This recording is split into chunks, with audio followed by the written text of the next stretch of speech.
Йоу, совсем, и я приветствую вас на этом канале. Ну вот она открывашка, и я снова могу поговорить со своими зрителями.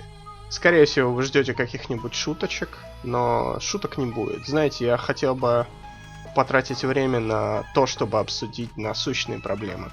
Мы не будем обсуждать политику, мы не будем обсуждать религию, мы не будем обсуждать даже то, что вам кажется, что вы живете или очень хорошо, или очень плохо. Давайте просто поговорим о том, в какое время мы живем. Вы и так сами понимаете, но ситуация такова, что мы живем с вами в огромном информационном мусоре. И пока над головами летают самолеты, а в космос улетают ракеты, мы с вами думаем, как же заработать здесь денег.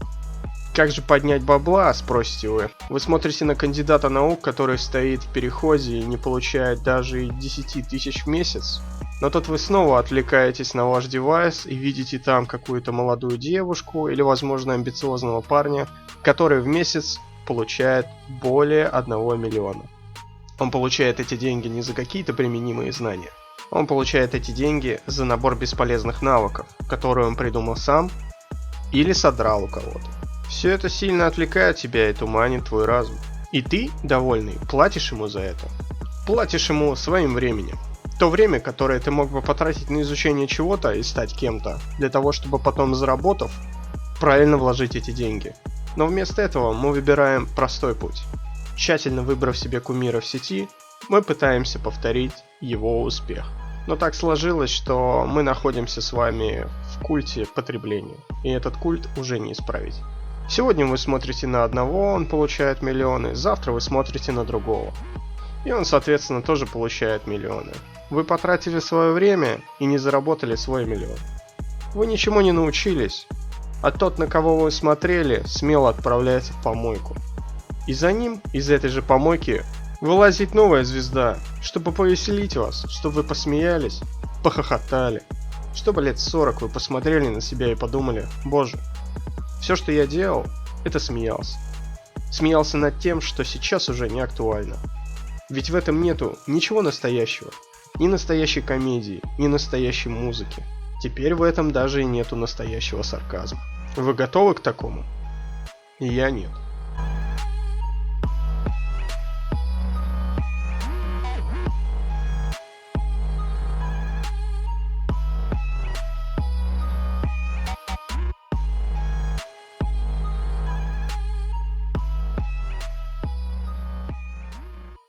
Еще раз приветствую всех, и эту сборку мы продолжим с этой части двигателя.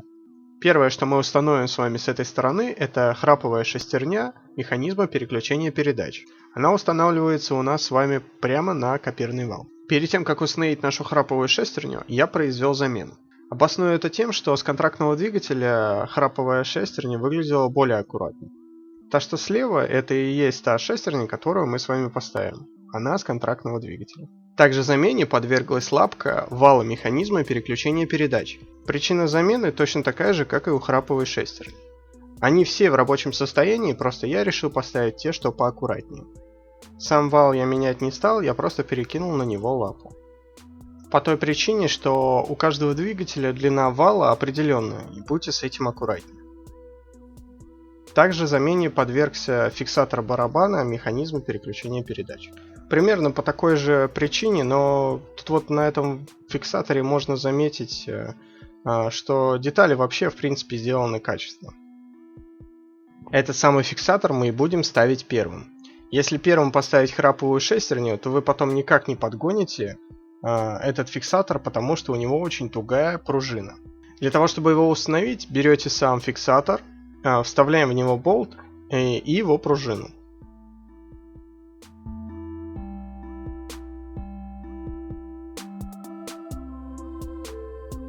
Начинаете немного прикручивать сам фиксатор, но прикручивать его стоит не до конца, для того, чтобы мы его смогли перевернуть на противоположную сторону от копирного вала.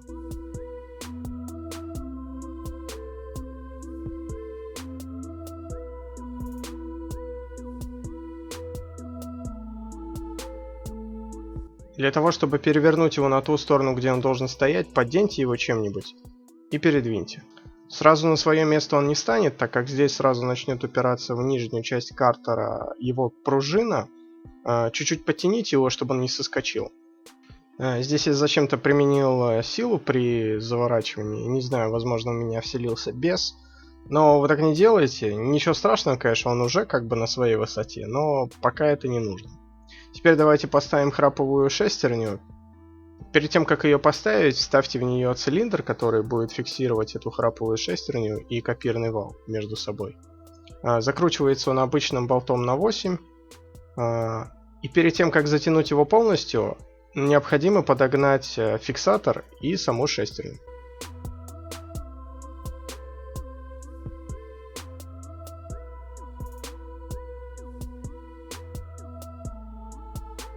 Теперь, когда мы подогнали фиксатор и храповую шестерню, необходимо затянуть все силой от руки. Никакие динамометрические ключи здесь не нужны.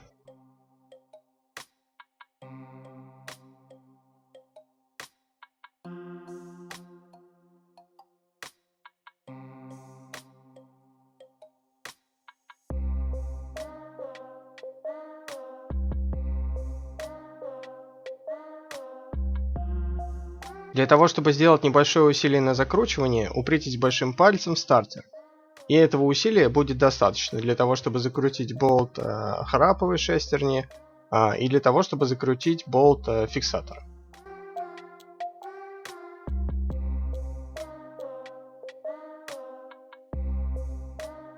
А сейчас я наглядно бы вам хотел показать, какая передача находится на каком месте храповой звезды. В данном положении фиксатора на храповой звезде это у нас с вами первая передача. Данное положение фиксатора на храповой звезде обозначает нейтралку. Чтобы вы понимали, если вы смотрели первое видео по сборке, эта храповая звезда у нас крутит с вами копирный вал, а копирный вал поднимает у нас с вами своими вилками сами шестерни на вторичном и первичном валу коробки переключения передач. Итак, мы с вами остановились на нейтралке. Давайте снова переключим в нейтральное положение. Нейтральное положение очень легко определить, потому что при вращении первичного и вторичного вала коробки переключения передач они как бы крутятся, но если пытаться остановить один из них, то второй все равно продолжит крутиться. Когда вы переключаете передачи, необходимо постоянно вращать первичный вал коробки переключения передач, иначе переключение происходить не будет. Вы также, скорее всего, слышали от кого-то, что переключать коробку передач на заглушенном двигателе не очень желательно. Переключение, конечно, будет происходить, но суть в том, что, вот видите, она заедает, пока не покрутите один из валов. Суть в том, что ситуация у вас выглядит так. Если у вас двигатель работает, то переключение будет происходить плавно. А если вы заглушили и переключаете, то необходимо прокатывать двигатель, ну то есть сидя на нем, вперед или назад, тогда переключение также будет происходить плавно. Конечно, это будет происходить не так плавно из-за того, что у вас и масляный насос не работает, и все же вторичный вал это не первичный вал. С этим мы закончили и оставим коробку на нейтральной скорости. Мы немного капнули масла на уже установленные детали. Теперь все готово для того, чтобы установить вал механизма переключения передач. Устанавливается он очень просто. Смазываете сам вал и просто вставляете насквозь обоих картеров.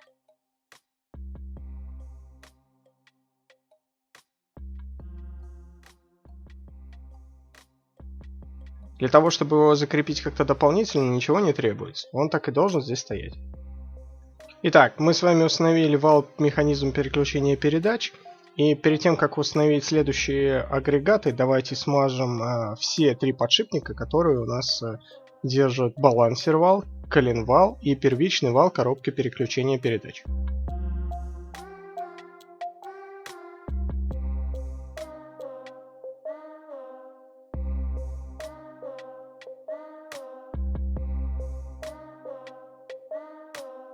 Первым делом устанавливаем шестерню балансер-вала. Она выглядит вот таким вот образом и имеет шейку с обратной стороны. Эта шейка ставится на шейку нашего подшипника, как в случае с корзиной сцепления. Одеваться на балансер-вал она будет очень просто, и ничего здесь не будет мешать. Обращаю ваше внимание на то, что на этой шестерне есть метка. Мы ее будем синхронизировать с шестерней нашего коленвала. А пока просто одевайте ее. Совместите ямки балансер-вала и шестерни балансер-вала для того, чтобы вставить туда шпонку. Шпонка у нас выглядит вот таким образом, и она не такая, как в случае с магнета, где мы одевали магнета на шпонку. И здесь именно та шпонка, которая нормальная. То есть мы просто сейчас немного забьем ее. Ставится она очень просто, плоской стороной к валу, а скругленной стороной к внешней стороне, так сказать.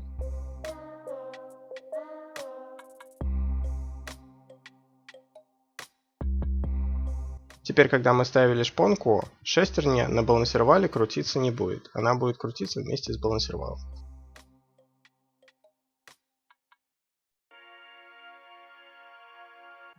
Эта шестерня закручивается у нас вот этой интересной гайкой. У нас их всего две в двигателе. И это та самая гайка, которая имеет левую резьбу. Так как сейчас не за что зацепиться, просто закрутите ее от руки. Но не забудьте о том, что ее необходимо будет затянуть. Нет, правда, это очень важно. Вы реально можете забыть, и все пойдет не по плану. Далее у нас идет с вами шестерня коленвала. Принцип этой шестерни точно такой же. У нее внизу есть шейка. Эта шейка также ставится на подшипник. В принципе, никаких больше примечательных элементов у нее нету. У нее также есть риска. Это вот точка. Вы точно ее ни с чем не спутаете. Хотя сама звезда тоже в каких-то все в точках. И вот тут вот даже есть что-то похожее на точку, но нет. Точка здесь только одна, и она такая прямо заводская, выбитая. Вся ровненькая, аккуратненькая. Эту точку мы как раз и должны будем синхронизировать с вами с шестерней балансировала. Принцип очень простой, если вы внимательно смотрели, то я дальше тоже покажу те, кто не внимательно смотрел. Так вот, принцип в том, что точка на шестерне коленвала, она находится на зубе, а точка на шестерне балансировала, она находится в канаве. И вы точно не спутаете, как их синхронизировать. То бишь вы этот зуб с меткой ставите в канаву с меткой. И все, и тогда у вас, так сказать, шестерни будут синхронизированы. Останется только синхронизировать вот эту вот канаву с канавой на коленвале. Для того, чтобы уже туда вставить шпонку. Ну вот мы с вами синхронизировали шестерню с валом. И теперь необходимо забить туда шпонку для того, чтобы она не ходила больше на вал. Шпонка здесь точно такая же и забивается по такому же принципу. То есть плоской стороной к валу, а скругленной стороной вниз и к внешней стороне. Также вставляете ее сначала. Если она немного не заходит, то ничего страшного, подстучите. Особо усердствовать и забивать ее молотком по отвертке не надо, она должна заходить легко. Если не заходит, то значит что-то ей мешает. А теперь для тех, кто не понял, как же синхронизировать эти обе шестерни, я покажу поподробнее. Вот видите, они находятся на одной линии друг к другу. Сейчас плохо видать, я попытаюсь тут как-то выровнять ситуацию.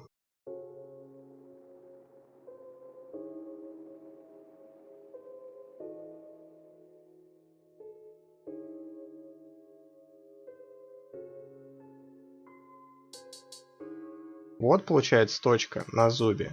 И вот точка на канаве для зуба. То есть вот получается вот это в канаве, а это под зубом. И вот, ну вот так вот это должно выглядеть.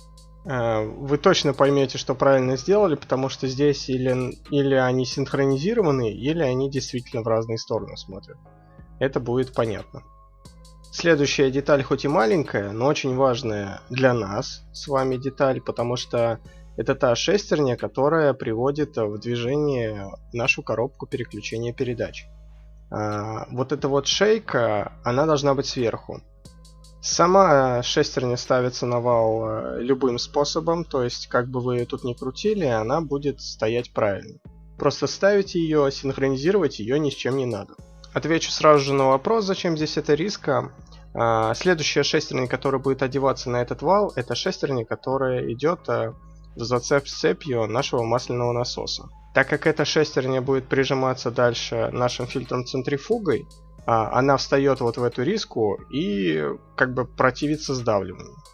Далее мы с вами будем устанавливать корзину сцепления, но перед тем как установить корзину сцепления, нам необходимо смазать здесь еще раз вот это посадочное место, и у нас здесь вот будет стоять вот такая втулочка. Ее тоже обязательно смажьте и установите. Принцип установки тоже очень простой, неважно как вы его поставите. Это просто такая небольшая проставочка для нашей корзины сцепления. Как и обещал, подробные разборы сложных агрегатов, и сейчас давайте разберем с вами корзину сцепления полностью. А сейчас мы поподробнее рассмотрим нашу корзину. Разберем поподробнее все ее элементы, а также я объясню основной принцип работы этой корзины. Нашу разборку мы начнем с того, что извлечем наш подшипник из упорной пластины. Этот подшипник является типовым, и его можно найти в любом магазине, в котором продаются подобные детали. У этого подшипника есть определенная маркировка. У меня она уже стерлась, и у вас, скорее всего, тоже. Поэтому, если вы собираетесь его поменять, то снимаете его и несете в магазин, а там вам подберут подходящий на замену. Далее нам необходимо с вами снять упорную пластину. Перед этим открутим 6 болтов, которые ее держат. Под упорной пластиной находятся пружины. Они также в количестве 6 штук. Болты здесь необычные, а вот с такой шляпкой, на которой написано 8,8. То есть это там ньютон на метр. Ну, в общем, это довольно серьезные болты. Оно и понятно, потому что здесь большое усилие. Ну, вы можете представить только, сколько усилия на эту прижимную пластину создается 6 пружинами.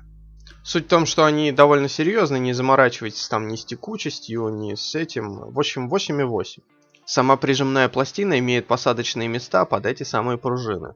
То есть вот эта вот якобы как шестеренка, она не просто так, а для того, чтобы, так сказать, усаживать в себе вот эту пружину. То есть у нас здесь выемка и посадочное место. Вот сюда вот пружины уже не доходят. Давайте поподробнее разберем теперь пружины. Они, в принципе, штатные. У меня с контрактного двигателя они еще длиннее. Я не стал менять, я не думаю, что они просто стоптались. Но это практически невозможно. Я думаю, что это не имеет никакого значения, если они у вас больше. Но главное, чтобы они не были меньше. На выжиме у меня длина у них 3,7,5 см. Более тут о них даже и сказать нечего. Можно было бы померить внутренний диаметр там и внешний, но я думаю, что если вы их сломали и они у вас там сточились, то менять стоит только у официалов. Не думаю, что есть какой-то пружинный магазин, где вы их подберете. Все равно усилие должно быть определенное. Это ж не обычные какие-то пружины, это на корзине сцепления. Определенные усилия, иначе вы тут все погнете. Все же это алюминиевое. Давайте теперь поподробнее разберем саму корзину. Итак, мы уже с вами отложили, вот там вот уже лежит стопорное кольцо, здесь вот еще одно стопорное кольцо. Оно стоит уже внизу там, не вот на этой части, а вот на нижней части корзины. Вы сейчас поймете, о чем я говорю. Оно работает по такому же принципу, как на звезде, ну то есть которая уже на цепь идет. Вы так немного опустите ее и повернете. Она замкнет, так сказать, корзину на первичном валу коробки переключения передач. Вообще состав корзины довольно простой, так как она состоит фактически из ведомых и ведущих диска сцепления. Хоть тут и вот последний ведомый диск называется по-другому. Это у нас с вами корзина сцепления, она имеет зубы под зацеп с ведущими дисками сцепления, а также маховик. И по центру у нее зацеп с первичным валом коробки переключения передач. Сам пакет фрикционных дисков у нас состоит с вами из ведомого фрикционного диска, из скользящей муфты и сам пакет фрикционных дисков, которые чередуются ведомыми и ведущими дисками. Это у нас ведомые диски, это ведущие.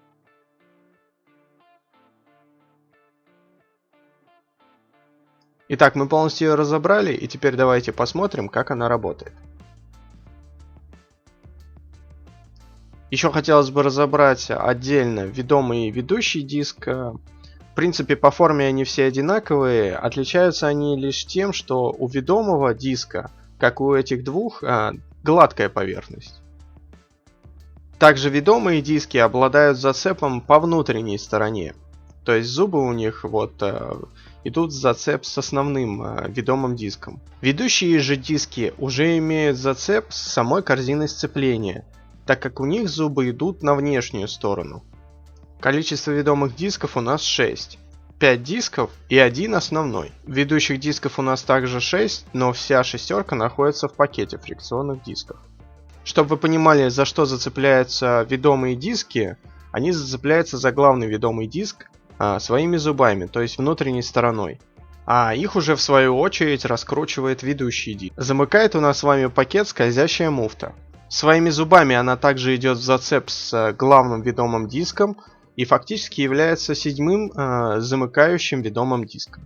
Фактически у нас с вами получается вот такой вот небольшой пирожок. Давайте теперь перейдем к ведущим дискам. Ведущие диски у нас с вами идут в зацеп только с корзиной сцепления. То есть своими зубами они входят в корзину сцепления и непосредственно крутятся с ее скоростью. Ведомые диски у нас с вами здесь ходят спокойно, так как они идут в зацеп только с главным ведомым диском. Как же все это приводится в движение на самой коробке? Вы можете заметить, что здесь разные пазы. То есть здесь поменьше, а здесь побольше. Суть в том, что корзина сцепления у нас идет с вами в зацеп с шестерней, которая раскручивает вторичный вал коробки переключения передач. Для того, чтобы вторичный вал не опаздывал за первичным. Делается это посредством того, что маховик раскручивается со скоростью того, как раскручивается у нас с вами коленвал. Главный ведомый диск у нас с вами идет в зацеп с первичным валом коробки переключения передач. И напрямую определяет скорость этой самой коробки. Скорость обоих валов у нас с вами выравнивается, как только корзина смыкается. Происходит это посредством того, что ведомые диски начинают тереться об ведущие диски. И когда трение пропадает, корзина становится одним целым. И таким образом оба вала начинают крутиться с определенной скоростью. Сейчас я попробую показать принцип прижатия этих дисков, кто еще не понял.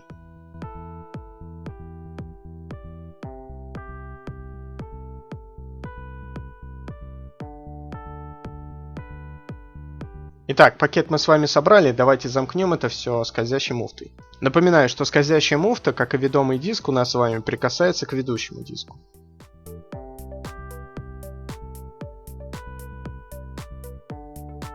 Ну вот, теперь когда весь пакет замкнут, я наглядно покажу, как это работает.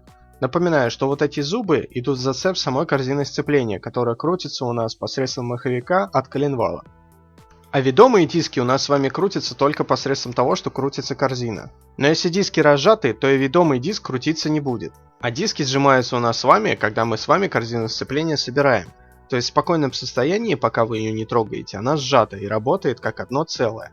Но как только вы нажимаете на сцепление, вы начинаете воздействовать на подшипник, который находится на упорной пластине. Таким образом, вы начинаете воздействовать посредством этой упорной пластины на скользящую муфту.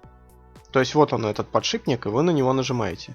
В свою очередь, скользящая муфта выдвигается, и вы увеличиваете расстояние между ведомыми и ведущими дисками. И зацеп, ну вот видите, они вместе с упорной пластиной. И зацеп между этими дисками пропадает. Это позволяет всему пакету ведомых дисков слегка притормозить по отношению к ведущим дискам. Ну то есть по отношению вообще ко всей корзине. То есть корзина продолжает двигаться с бешеной скоростью, какую бы там скорость вы ни держали. Ну, оборотов я имею в виду, а не скорость в километрах. А ведомые диски, которые уже определяют скорость, они начинают крутиться медленнее. Ведь вы понимаете, чем выше скорость, тем медленнее ваш вал крутится. Просто шестерня при этом меньше. И она дает оборот колесу довольно больше. То есть первая скорость у вас разгоняет вал до 5000 оборотов. В то время как на этой скорости третья скорость разгоняет вал всего до 2000 оборотов. Вот для того, чтобы вал сбросить до 2000 оборотов и переключиться с первой на третью, допустим, с первой на вторую, вы должны размыкать эти диски. Сейчас я еще покажу принцип скольжения ведомых и ведущих дисков, уже находясь в самой корзине сцепления, а не в моих руках.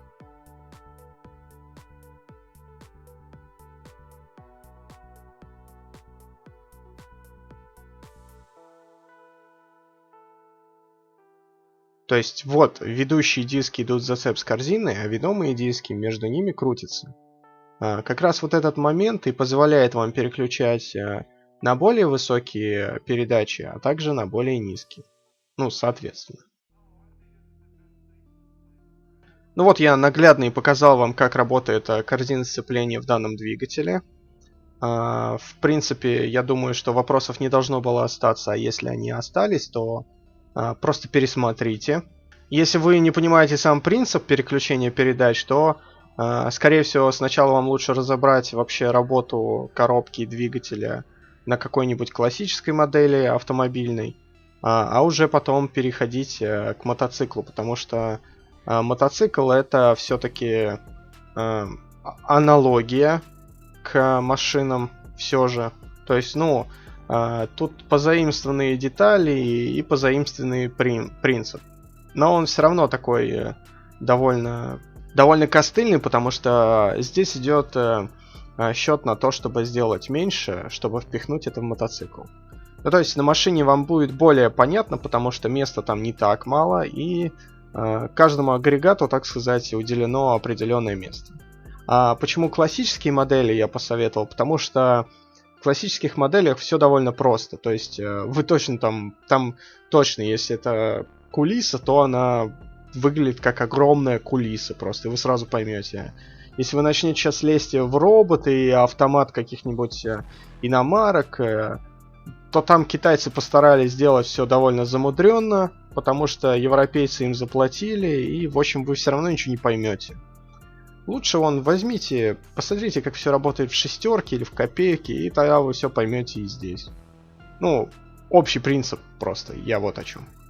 Пока я тут обсуждал фиатовский отечественный завод, так сказать, мы уже померили ведущий диск, он у нас составил 3 мм в номинале, а ведомый диск у нас чуть больше миллиметра.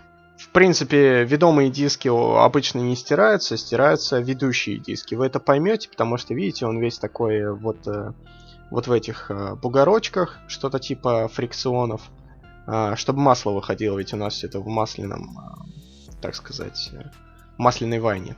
И вот вы поймете, если они прям вот буквально чуть-чуть эти ступеньки, то значит пора менять, потому что сцепление у вас будет пропадать из-за того, что масло не будет выгоняться, и оно не сразу будет происходить сцепление. То есть корзине надо будет так значительно раскрутиться, чтобы выкинуть лишнее, и тогда зацеп произойдет.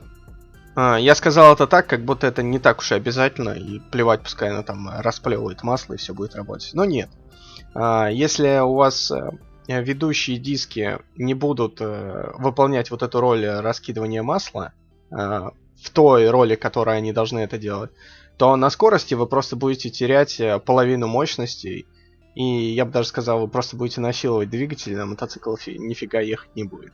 Как видите, здесь я решил еще подробнее разобрать все эти фрикционные диски, но отличия я здесь не нашел, их так 5, как есть 5, так и осталось, пока мы тут с вами колупались с ней. Здесь все то же самое так и осталось. Напоминаю, да, что здесь есть маркировка, я потом об этом скажу, неважно, что означает эта маркировка, суть в том, что надписи должны быть вверх, когда вы будете собирать корзину сцепления. А почему это важно? Потому что это важно. Просто не задавайте вопросов, так должно быть, так написано в мануале. Я думаю, что ничего страшного, но я думаю, что не надо нарушать, тем более вам это будет несложно. Перед тем, как все собрать, опять же, просмотрите всю корзину сцепления, все фрикционные диски, муфты, нет ли здесь нигде задиров никаких, все ли в порядке, все ли зубы на месте, потому что это напрямую отвечает за скорость вашего мотоцикла. Все же мотоцикл должен ехать, а он никуда не поедет, если вы не будете за этим следить. Сейчас я покажу, как собрать корзину сцепления для тех, кто еще не понял этого.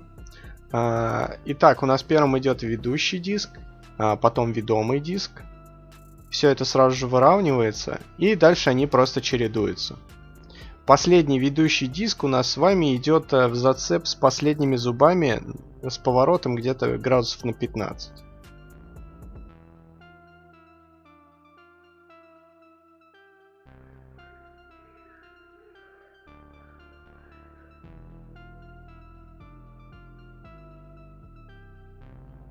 Вот он, последний ведомый диск, и вот я вот сейчас опять неправильно. Вот да, вот он должен поставиться своими зубами вот сюда. То есть все остальные у нас идут в ту стопку, а этот последний идет чуть-чуть с поворотом. Для того, чтобы вставить последний ведомый диск, необходимо выровнять зубы, вот эти у ведомых дисков, Можно штангенциркулем, можно отверткой, всем чем угодно. Просто сейчас пока будете вставлять, она будет припираться. То есть вот я об этом говорю, видите? Вот этот стаканчик зубов, он должен соблюдаться, потому что у главного ведомого диска у нас здесь вот эти части. Они должны быть вставлены правильно.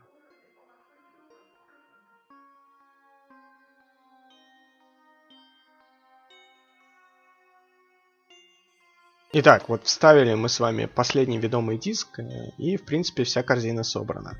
Далее необходимо только поставить пружины, на нее уже упорную пластину, и далее мы просто закручиваем. Тут еще забыли, вот, да, вот эти две штуки, они уже будут одеваться непосредственно у нас, когда вы будете собирать саму корзину на двигателе. То есть, неважно, как вы это поставите, это стопорная пластина для первого вала. И это кольцо уже будет вставать у нас с вами.